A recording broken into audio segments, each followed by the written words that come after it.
Salam sejahtera bagi kita semua pada hari ini. Berjumpa lagi kita melalui video pada saat ini, yaitu video pembelajaran dalam rangka PKDP 2024 bersama dengan saya, Frans Aliadi.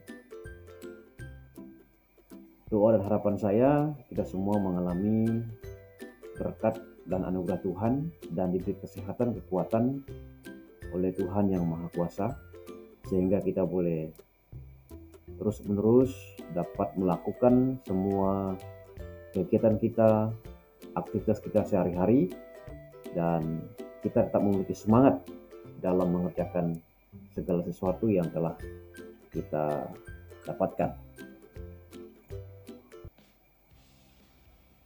Baik, pada pertemuan kita kali ini, kita masih membahas tentang mata kuliah teologi kontekstual, yang dimana materi-materinya nanti akan kita lihat sepanjang dalam pembelajaran hari ini. Harapan saya bahwa kita semua ketika kita mempelajari mata kuliah ini, kita memperoleh pengetahuan bagaimana kita berkontekstual dan bagaimana kita bisa masuk dalam kehidupan masyarakat, yang dimana dalam masyarakat itu masyarakat yang majemuk, yang ada perbedaan konteks budayanya, perbedaan bahasa, perbedaan agama. Nah, kita akan masuk nanti ke dalam bagian itu, dan tentu dalam pembahasan topik kali ini kita akan melihatnya. Sebelum lebih jauh dalam topik pembahasan kita pada hari ini, alangkah baiknya kita terlebih dahulu memahami apa itu teologi kontekstual. Yang mungkin dalam pemikiran kita pada hari ini masih bertanya-tanya, apa itu teologi kontekstual?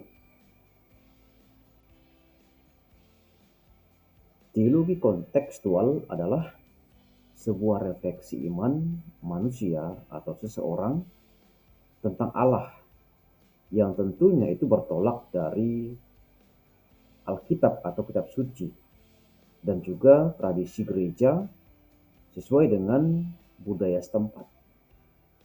Dalam arti bahwa orang-orang yang memiliki kebudayaan itu, mereka mencoba untuk melihat, meyakinkan bahwa Tuhan itu ada, Allah itu ada, dan mereka mencoba untuk merefleksikan kebudayaan mereka itu melalui budaya mereka dan melihat bagaimana Allah atau Tuhan yang mereka percaya itu hadir atau ada dalam hidup mereka.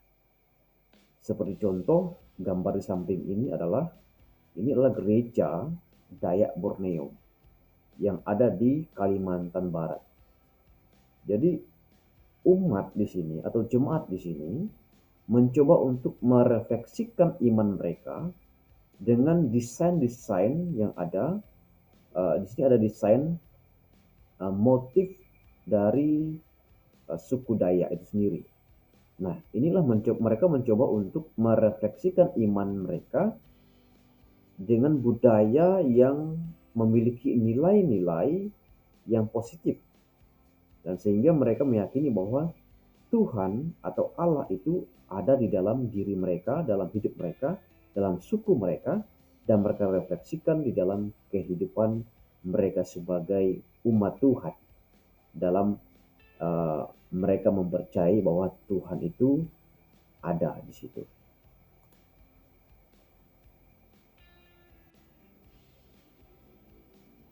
Baik, unsur-unsur teologi kontekstual itu ada 6 bagian. Yang pertama adalah kita lihat dari sisi konteks sejarah.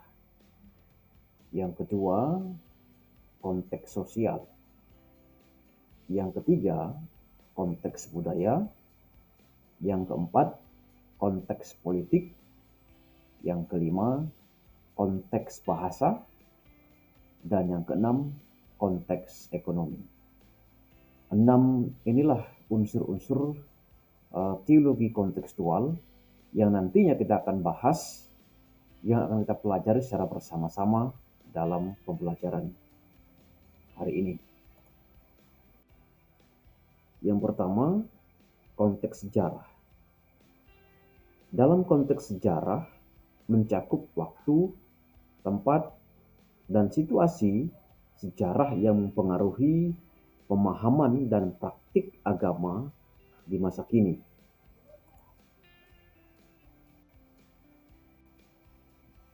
Yang kedua, konteks budaya. Nah, agama dan keyakinan itu selalu diinterpretasikan dan dipraktikkan dalam konteks budaya tertentu atau budaya setempat.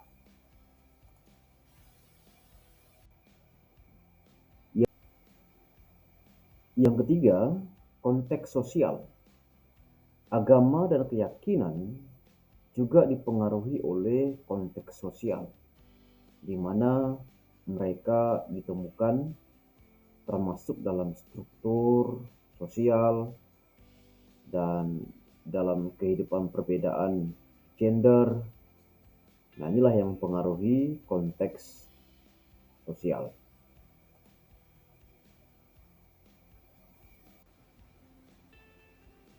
Yang keempat, konteks politik. Nah, konteks politik juga dapat mempengaruhi pemahaman dan praktik keagamaan. Misalnya, agama itu dapat atau seringkali dipolitisasi dalam konteks politik tertentu.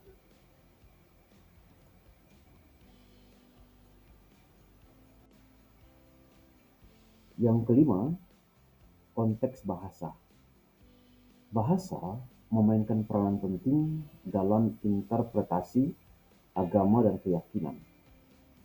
Terjemahan dan interpretasi bahasa dalam kitab suci sangat mempengaruhi pemahaman dan praktik agama.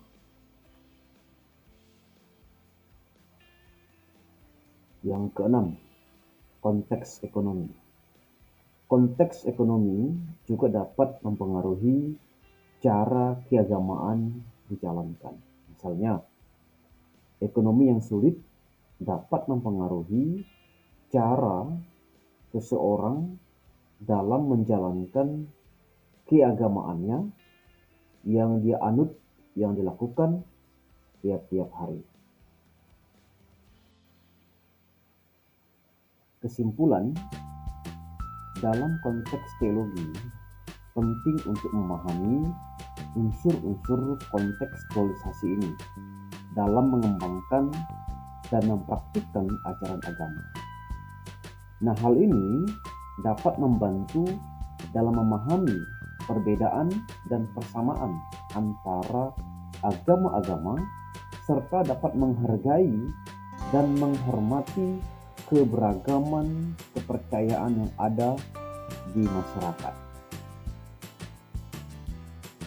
Sekian video pembelajaran hari ini, semoga bermanfaat.